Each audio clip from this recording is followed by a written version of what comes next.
April 3rd, Donald Trump announced it as Liberation Day. By that he meant we were going to be liberated from asymmetrical tariffs of the last 50 years. And it was going to inaugurate a new, what he called, golden age of trade parity. And yet the world seemed to erupt in anger. It was very strange, which brings up another question. Are our tariffs really tariffs? That is, were they preemptive? Were they punitive? No, they're almost leveled on autopilot. Whatever a particular country tariffs us, we reciprocate and just mirror image them. In other words, it's their choice, not ours.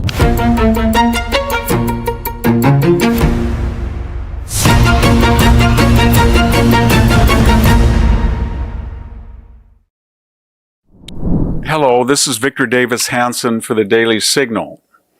April 3rd, Donald Trump announced it as Liberation Day, and by that he meant we were going to be liberated from asymmetrical tariffs of the last 50 years. And it was going to inaugurate a new, what he called, golden age of trade parity, greater investment in the United States, but mostly greater job opportunities and higher paying jobs for Americans.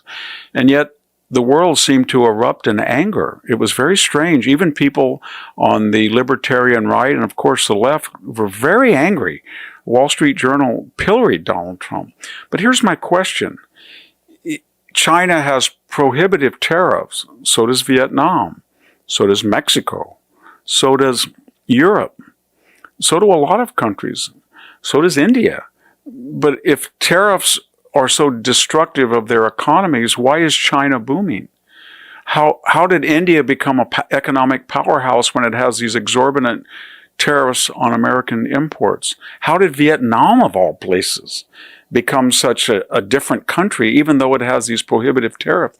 Why isn't Germany, before its energy problems, why wasn't it a wreck? It's got tariffs on almost everything that we send them. How is the EU even functioning with these tariffs? I thought tariffs destroyed an economy, but they seem to like them. And they're angry that they're no longer asymmetrical. Apparently, our people who are tariffing us think tariffs improve their economy. Maybe they're right. I don't know.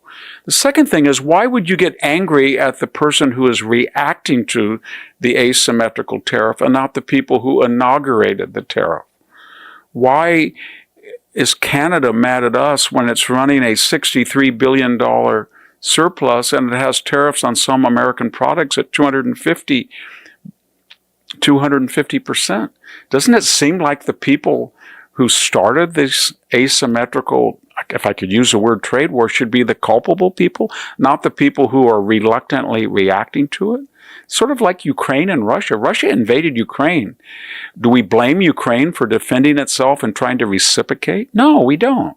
We don't blame America because it finally woke up and said, whatever they tariff us, we're going to tariff them. Which brings up another question. Are our tariffs really tariffs? That is, were they preemptive? Were they leveled against countries that had no tariffs against us? Were they punitive? No. They're almost leveled on autopilot. Whatever a particular country tariffs us, we reciprocate and just mirror image them. And they go off anytime that country says, you know, it was a mistake. We're sorry. You're an ally. You're a neutral. We're not going to tariff this American product. And we say, fine.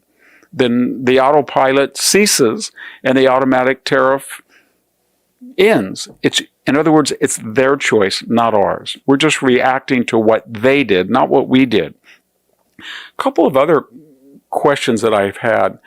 We haven't run a trade surplus since 1975, 50 years. So it wasn't suddenly we woke up and said, it's unfair, we want commercial justice. No, we've been watching this happen for 50 years. It's been going on. And no president, or no administration, no Congress in the past has done anything about it. Done anything about what? Leveling tariffs on our products that we don't level on theirs. It was all predicated in the post-war period. We were so affluent, so powerful. Europe, China, Russia was in shambles, that we had to take up the burdens of reviving the economy by taking great trade deficits. 50 years later, we have been deindustrialized.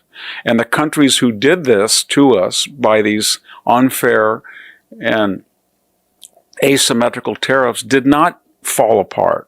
They did not self-destruct. They apparently thought it was in their self-interest. And if anybody calibrates the recent GDP growth of India or Taiwan or South Korea or Japan, they seem to have some logic to it.